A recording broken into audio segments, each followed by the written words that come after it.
sa bawat isa sa aming Panginoon.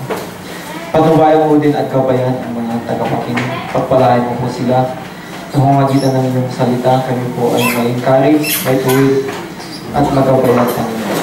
Patuloy mo pong patnubayan at gabayan ang aming gawain na may matapos ito na may pagtatagumpay, Panginoon. Tulungan mo po ang bawat isa sa aming Panginoon.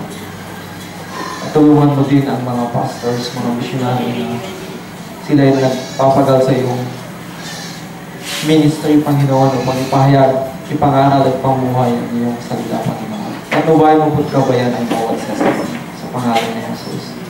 Amen. So wala po tayong projector dahil wala po. Actually, naghanda pa ako ng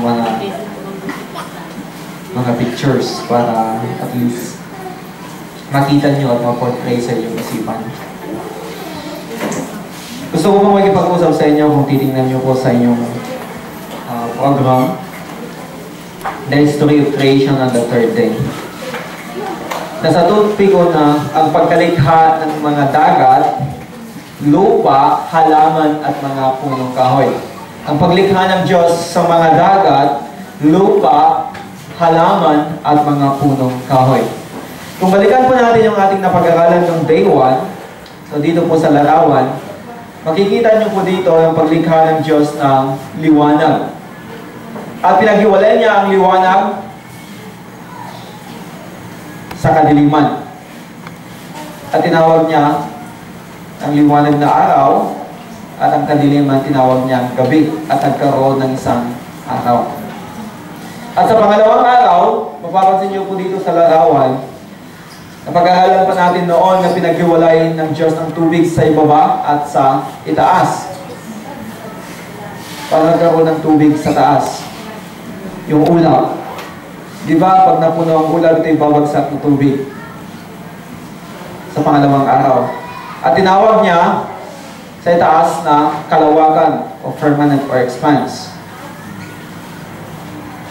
At sa pangatlong araw na ating topic ngayon, ang ginawa ng Diyos, pinaghiwalay niya naman ang tubig sa lupa.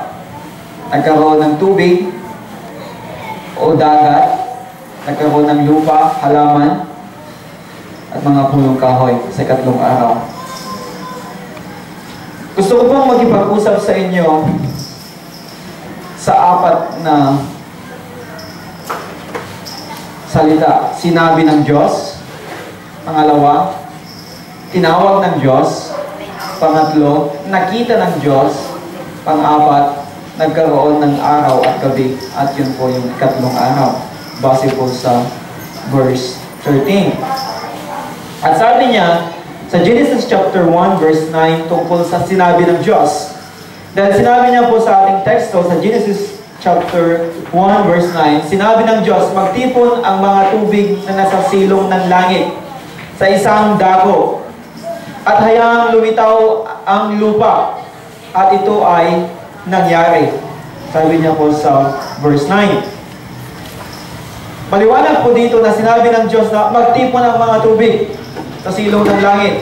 Di ba sa day 2, sa pangalawang araw ng paglikha ng Diyos ng isang libutan, naghiwalay ng tubig sa baba, naghiwalay ng tubig sa taas. At yung tubig sa taas, ang ulap.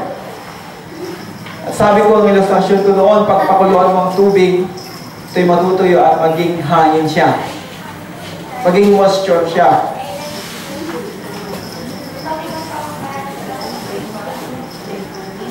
At yung tubig na naiwan sa ibaba,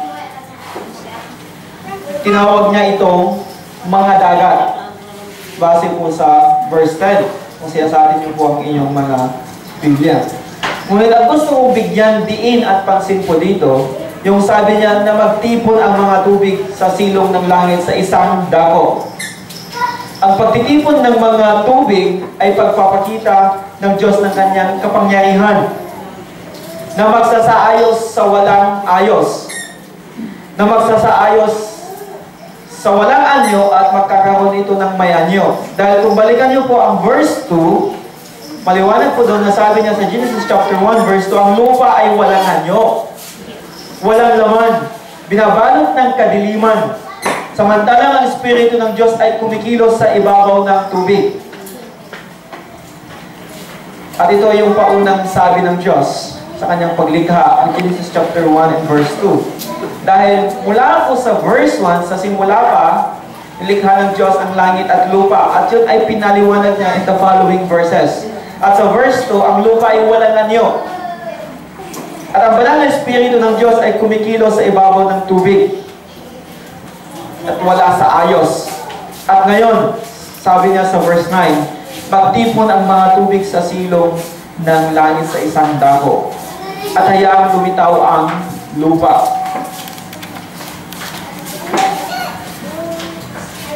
Ito'y nagpapakita ng kapangyarihan ng Diyos na magsasaayos sa walang ayos.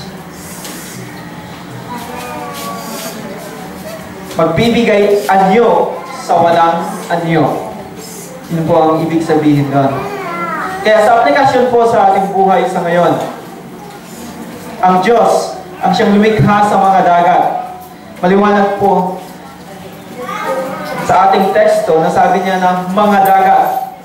Nung tinawag niya sa verse 10, kung balikan niyo po ang inyong Biblia, na sabi niya, tinawag ng Diyos ang tuyong lupa, na lupa, ang tubig na natipon ay tinawag niyang mga dagat. So, ibig sabihin, maraming dagat po ito.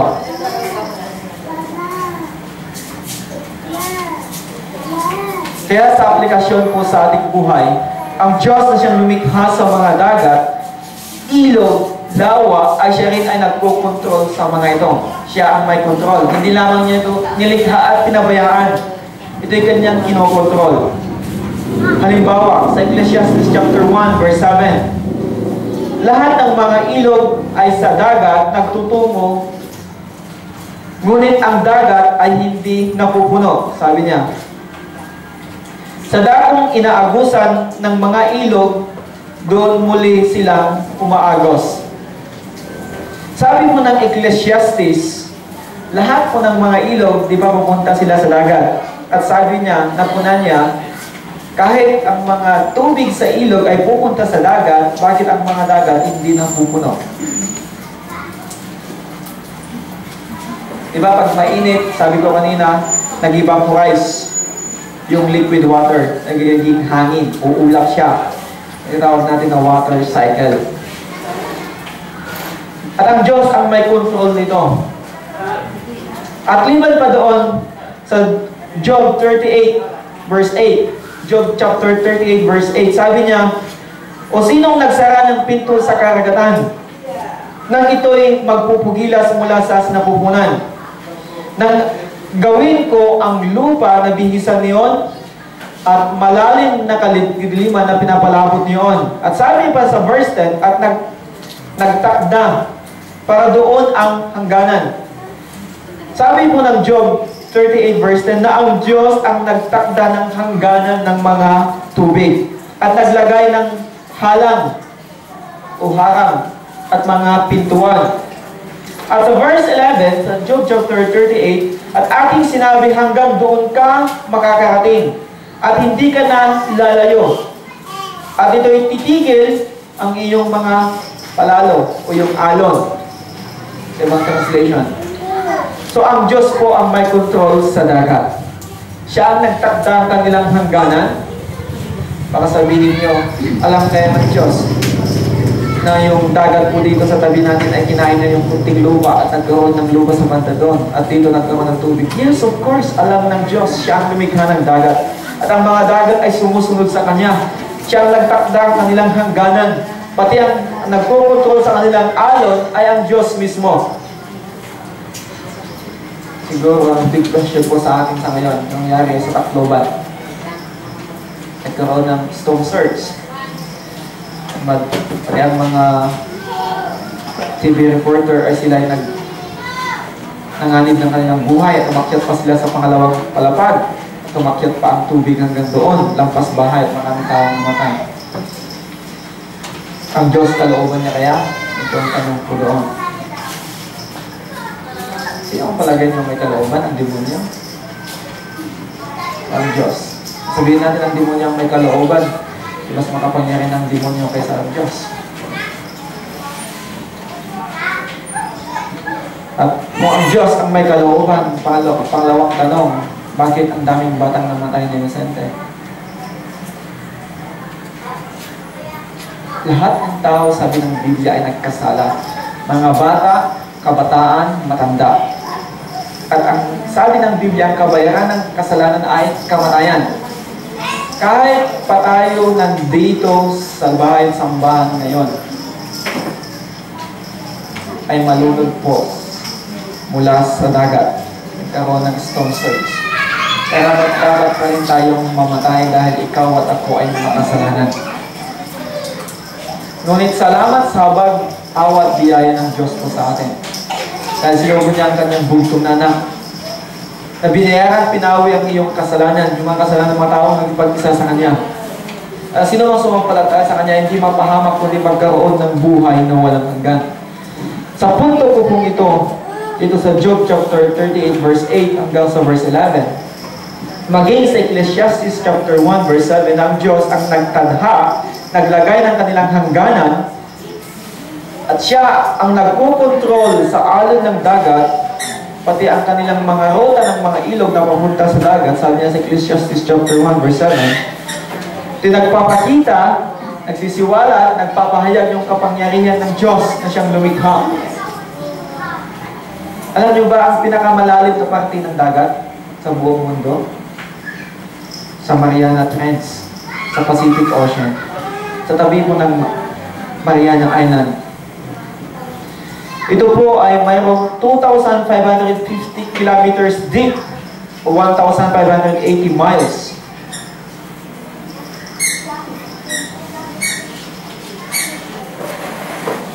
Ang kanyang lalim. At ito po yung pinakamalalim na dagat sa buong mundo. Ito yung na-discover rin ng mga scientists. Magkaroon po tayo ng mga equipments. Alam kaya ng Diyos yun? Yes, of course. Alam niya na ang pinakamalalim na dagat sa buong daigdig ay ang Mariana Trench, na mayroong 2,550 kilometers ang kanyang lalim. At liban pa doon na sinabi ng Diyos na magtipon ng mga tubig sa silong ng langit sa isang dako, kaya lumitaw ang lupa. Sinabi niya pa sa Genesis chapter 1 verse 9, yung pinasa ko kanina, hayaang lumitaw ang mga lupa. Kagaya ng nasa larawan po na ito.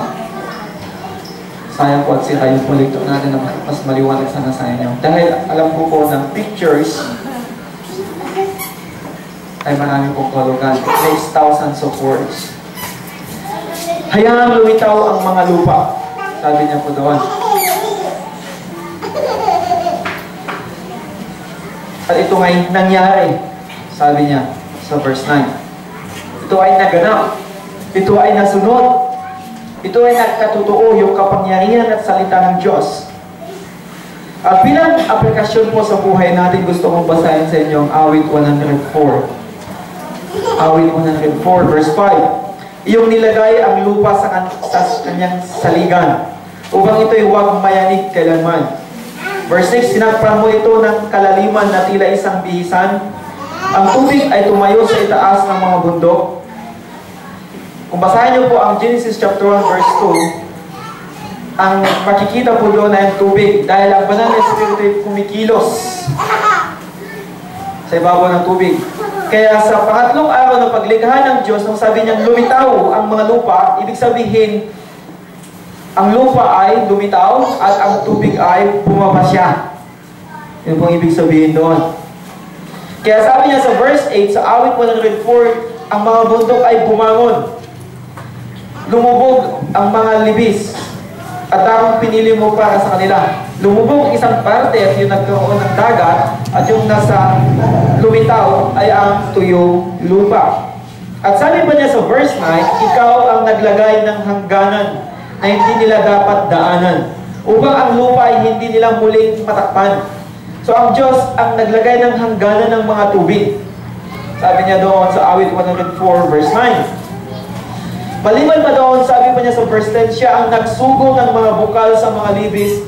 Ang mga iyon ay umaagos sa pagitan ng mga bundok. Diba? Pagkakot ito ng bundok. bundok. Siyempre, sa gitna nila, mababa at doon nagiging agusan ng tubig. At ang naglagay ang mga ilog ay ang Diyos. Kanilang binigyan ng inumin ang bawat hayop sa parang pinawi ng mailap na asno ang kanilang pagkawaw. So ang Diyos, nilikha niya ang tubig upang ang mga hayop ay makainom, upang ang tao ay mayroon siyang inumin. To tell you honestly, yung katawan ninyo ay nabubuo ng mas maraming parte ng tubig. Halimbawa yung dugo, yung pawis. At sabi pa niya sa verse 12, sa tabi nila nagkaroon ng kanilang tahanan ng mga ibon sa ipapawid. Sila ay nagsisiawit sa mga sanga. At dito, nilalarawan niya ang paglikha ng Diyos sa ikatlong araw. Dahil ang nalikha po sa ikatlong araw ay ang tuyong lupa, ang dagat, ang mga halaman, at ang mga punong kahoy. At sabi ng mga awit, ang mga punong kahoy naging tahanan ng mga ibon.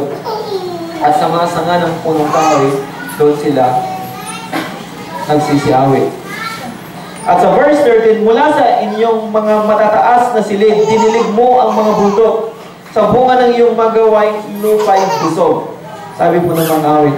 Dahil po sa gawa ng Diyos, na didiligan ang mga bundok, ang mga halaman, ang lupa ay busog ng kayamanan dahil may mga halaman.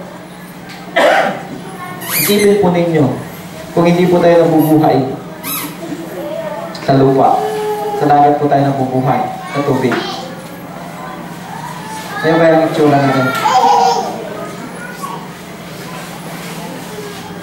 Ang galing ng Diyos sa kanyang paglikha. May logical order. Una, liwanag. Dahil nga'y kailangan natin ang liwanag, yung init ng liwanag. Pangalawang araw, pinag-iwalay niya ang tubig sa taas at sa ibaba, yung hangin na ulap na may tubig, at tubig na liquid sa baba.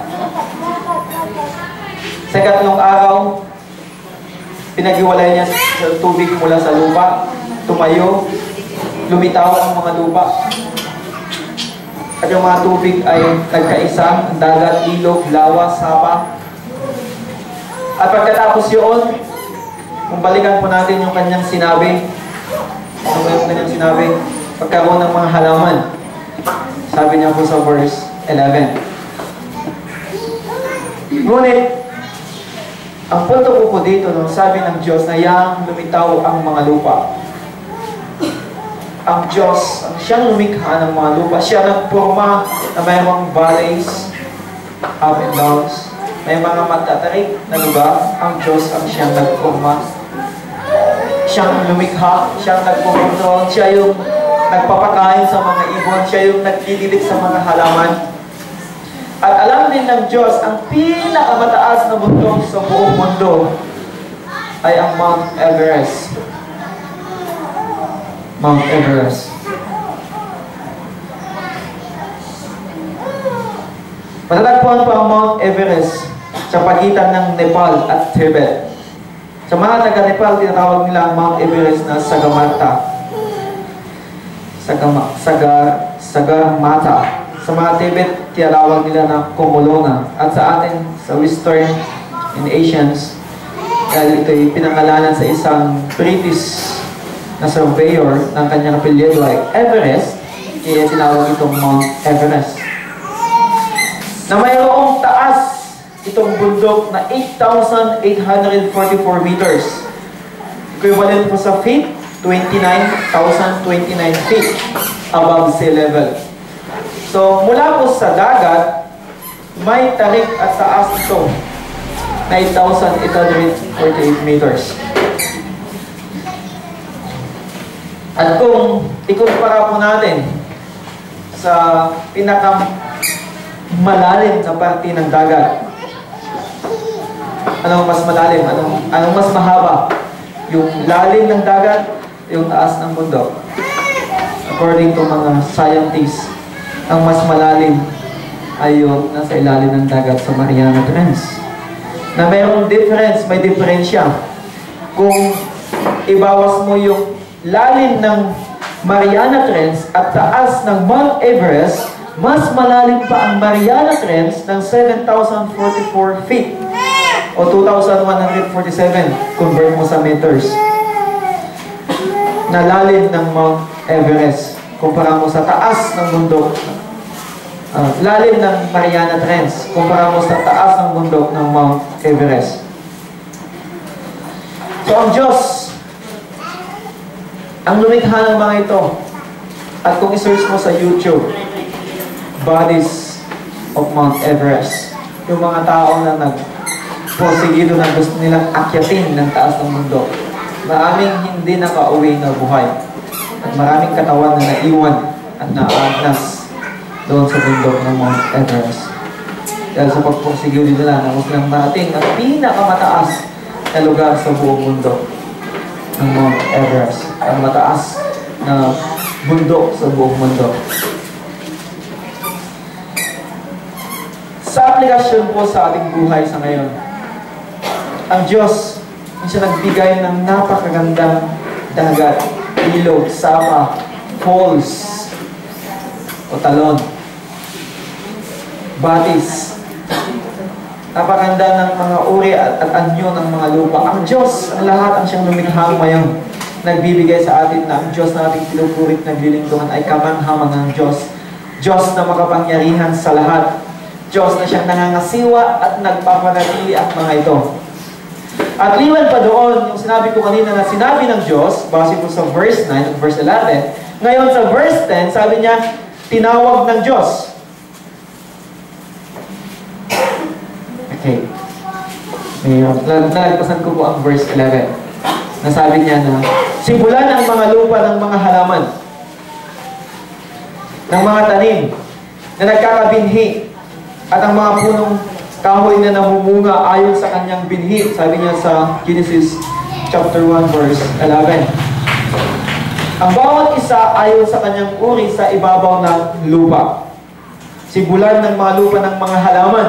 Nandun po yung mga grass, mga damo, mga maliliit na halaman, mga herbs, mga tanim na nagkakabinhi. Hindi lang mga halaman, mga damo, pati ang mga punong kahoy na namumunga ayon sa kanyang binhi. Ang bawat isa ay sa kanyang uri sa ibabaw ng lupa. At ito may nangyari. Binigyan tayo ng Diyos na ating makakain. Mga gulay. Isipin po ninyo, kung walang halaman, karne na lang ating kakainin. Carnivorous, hindi na herbivorous. Ang galing ng Diyos. At sabi niya, sa awit 104, tuloy ko na basahin, sa verse 14, sabi niya, iyong pinapalago para sa mga hayop ang mga damo, at ang mga pananim upang sakahin ng tao. So binigyan tayo ng Diyos ng mga halaman, mga damo, mga punong kahoy para mayroon tayong pagkain. Upang siya makapagbigay ng pagkain mula sa lupa. Sabi niya sa awit 104 verse 14. At sabi pa niya sa verse 15, ang nang alak upang pasahin ang puso ng tao at ng langis upang paliwanagin ang kanyang mukha at tinapay upang palakasin ang puso ng tao. 16, awit 104 verse 16, ang mga punong kahoy ng Panginoon ay busog. Ang mga sedro sa Lebanon ng kanyang itinanim. Kanyang itanim. Bago nilikha ng Diyos ang tao, ang Diyos na ay nagtanim na ng mga halaman. Mga punong kahoy, upang sa ganun may makakain ng mga hayop. Upang sa ganun at higit sa lahat may makakain ng mga tao. Kagaya natin. Verse 17, sa mga iyon ay gumagawa ng kanilang mga pugad ang mga ibot. Ang tagak ay mayroong kanyang bahay sa puno ng igos. Verse 18, ang matataas na bundok ay para sa mailap na kambing. Ang malalaking bato ay kanlungan ng mga kuneho. So may purpose po lahat. Maging ang mga matataas na bundok ay para sa mga mailap na hayop. At pati ang mga malalaking bato ay kanlungan ng mga kuneho. Itahanan ng mga hayop. At itong mga halaman na ito, sabi ng mga awit sa awit 144, ay binigay ng Diyos sa atin upang mayroon tayong makakain. Ang isda na lang, karne na lang, walang gulay, walang kanin. Paano na tayo mabubuhay sa ganun? So ang Diyos ay napakabuti po sa atin. Napakasaga ng kanyang biyaya. Dahil binigyan tayo ng mga halaman, mga punong kahoy na pwedeng kakainin. Yun po yung sinabi ng Diyos sa verse 9. Sa verse 11.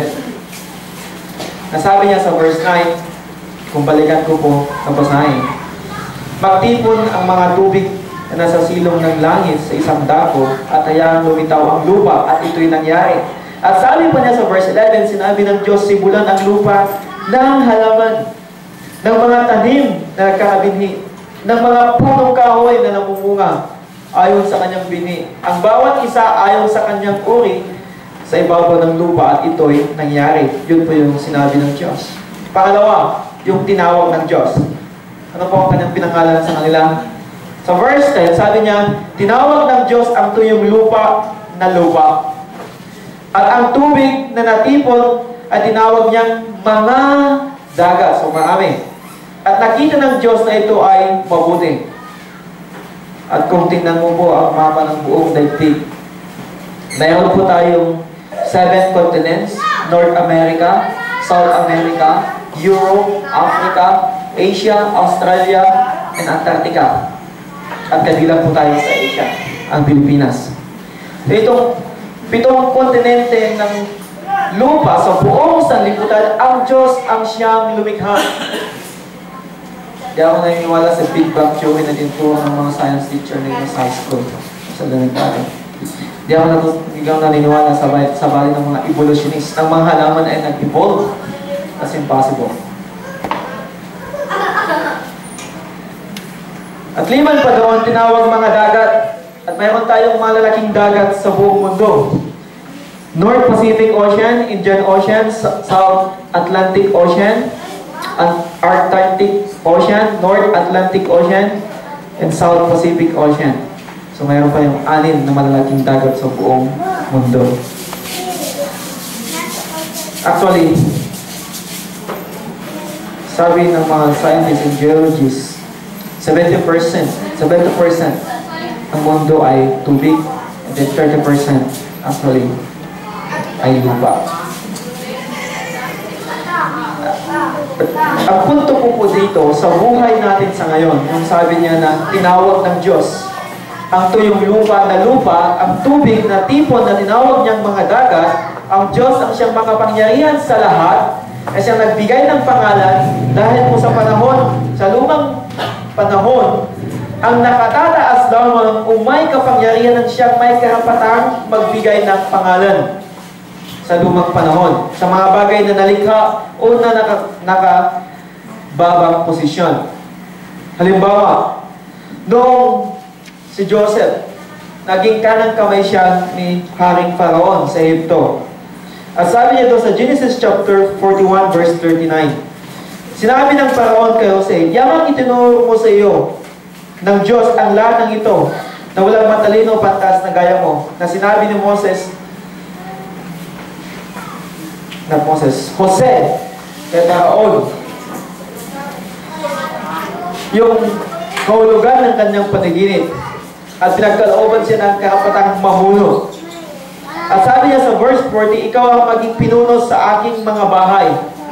At ayon sa iyong salita, susunod ang aking buong bayan. Tanging tungkol lamang sa paghahari, maging mataas ako kaysa sa iyo. At ang punto ko po dito sa verse 45, pinangalanan ng Paraon si Jose ng Safenat Paneah. So yung pangalan niyang Jose, pinalitan niya ng Safenat Paneah. Sino nagpalit? Sino nagpangalan? Si Haring Paraon. Dito ang punto ko, ang Diyos, binigyan niyang pangalan ang tuyong lupa na lupa at ang mga tubig ay tawag niyang mga dagat. Nagpapahid ng Diyos na siya may kapangyarihan at may control sa lahat ng mga nilikha niya, maging ang mga tao. Ang Diyos ay binigyan niya ng pangalan ng lupa at dagat. Ito'y nagpapahayag ng kanyang kapangyarihan at kontrol sa lahat ng mga bagay na nakikita. Liban pa doon, sinabi ng Diyos, pagkaroon ng tuyong lupa at mga dagat, pinangalanan niya to. At ano ang nakita ng Diyos? Nakita niya sa verse 9, sa verse 11, ito ang nangyari. Dahil sabi niya sa verse 9, sinabi ng Diyos, magtipon ng mga tubig na nasa silong ng langit sa isang dako, at hayaan lumitaw ang lupa. At sabi po ng sumulat ng aklat ng Genesis na si Moses, ito ay nangyari. Ito ay nagkatotoo. Yung kanyang salita ay nagkatotoo. Maging sa verse 11, sinabi ng Diyos, sibulan ng lupa na lamanan ng mga tanim na nagkakabinhi, at ng punong kahoy na namumunga ayon sa kanyang binhi. Ang bawat isa ayon sa kanyang uri sa ibabaw ng lupa. At sabi niya doon, ito ay nangyari. Ito ay nagkatotoo. Nagkaroon ng mga lupa, nagkaroon ng mga dagat, nagkaroon ng mga halaman. At ano ba ang nakita ng Diyos? Sabi niya sa verse 10 at verse 12, verse 10, tinawag ng Diyos ang tuyong lupa na lupa, ang tubig na tipo na tinawag niyang mga dagat, at nakita ng Diyos na ito ay, mabuti. Ito ay mabuti. Maayos. At sa ibang translation, nasiyahan siya. Sabi niya sa Good News Translation, nasiyahan ng Diyos nung nakita niya ang kanyang nilikha, na ito'y nagkatotoo, na ito'y maganda. At liman pa sa verse 12, at ang lupa ay sinibulan ng mga halaman, ng mga tanim na nagkakabinhi ayon sa kanyang sariling uri, at ang punong kahoy na namumunga ayon sa kanyang bini, bawat isa ayon sa kanyang uri. At nakita ng Diyos na ito ay mabuti. Nakita ng Diyos na ito ay mabuti. Sa aplikasyon po sa buhay po natin sa ngayon, lahat ng ginawa ng Diyos ay mabuti. Dahil siya po ay mabuting Diyos. Ang Diyos na ating pinupurit, naglilingkuran, siya po ay mabuti. Siya po yung standard, siya po yung basihan, siya po yung timbangan ng kabutihan natin. Lahat ng kanyang mga lakad, lahat ng kanyang mga plano at iniisip, lahat ng kanyang kalooban, lahat ng kanyang pagnanais ay mabuti. Dahil siya po ay napakabuting Diyos. Kahit kailanman hindi siya gumawa ng masama, dahil siya ay banal, matuwid at mabuting Diyos, ating pinupurit na naglilingkuran. Sabi niya sa awit 119 verse 68, sabi ng mga awit, ikaw ay mabuti, sabi niya sa Diyos, at gumagawa ng mabuti. Ituro mo sa akin ang iyong tuntunin. Sana gawin mo yung hangarin natin. Alamin natin yung kalooban ng Diyos, kagustuhan ng Diyos, yung plano niya. Dahil ang kanyang plano, yung kanyang mga utos, ang kanyang mga layunin, lahat po ito ay mabuti para sa atin. At liban pa doon, awit 100 verse 5, sapagkat ang Panginoon ay mabuti. Ang kanyang tapat na pag-ibig ay magpakailanman, ang kanyang katapatan ay sa lahat ng salinlahi. Ang Diyos na pinapangarap ko po sa inyo ay mabuting Diyos. Mabuting Diyos. Lahat ng kanyang magawa ay mabuti. Lahat ng kanyang mga hangarin at plano at tuwain ay mabuti. Ito ang mga kaloob na binigay ng Diyos ay mabuti po. Ayon sa Santiago chapter 1 verse 17. Bawat mabuting kaloob at ang bawat sakdal na kaloob ay pawang buhat sa itaas na nanggagaling sa Ama ng mga ilaw. At sa Kanya'y walang pag-iiba o anuman na pagbabago. Sabi niya dito sa Santiago chapter 1 verse 7, lahat ng mabuting kaloob ay galing sa Diyos. At liman pa doon, sabi niya, walang pag-iiba, walang pagbabago. Kung ang Diyos ay mabuti siya nung unang panahon, nung nilikha niya ang langit at lupa, nung nilikha niya ang mga lupa at mga halaman, at sabi niya mabuti, siya pa rin ay mabuti hanggang sa ngayon at sa kinabukasan. Kung mabuti siya kahapon, mabuti din siya ngayon. At kung mabuti siya ngayon, mabuti din siya bukas. Ganon po yung katangian, pag-ugali ng Diyos na ating pinupurit, sinasambat, naglilingkuran.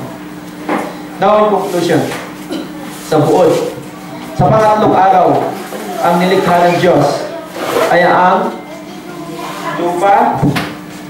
Ayan, sa lahat nakikita nyo, lupa, halaman, at mga punong kahoy at dagat. Sa katlong araw, ito ang nilikha ng Diyos. Ang Diyos ay siyang lumikha sa lahat ng bagay. Pati ang mga dagat, lupa, halaman, damo, at mga punong kahoy. Upang para sa kabutihan ng tao. Ganun yung pagmamahal ng Diyos sa amin.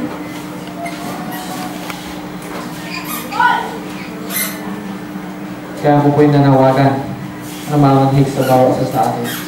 Patuloy po natin siyang paglingkuhan. Patuloy po natin siyang sambahin. Patuloy po natin siyang dakilain. Patuloy po natin siyang pagsilbihan.